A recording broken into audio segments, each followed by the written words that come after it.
ليلا من المسجد الحرام إلى المسجد الأقصى الذي باركنا حوله لنريه من آياتنا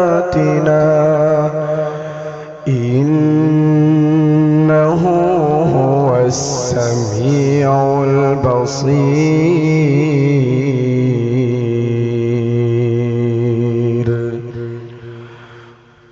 وآتينا موسى الكتاب وجعلناه هدى لبني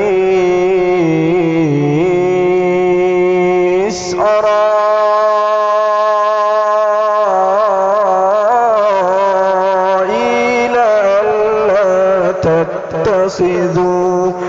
ألا تتخذوا من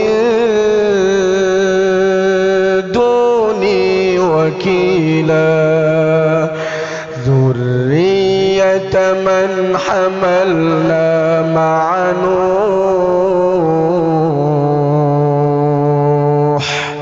إنه كان عبدا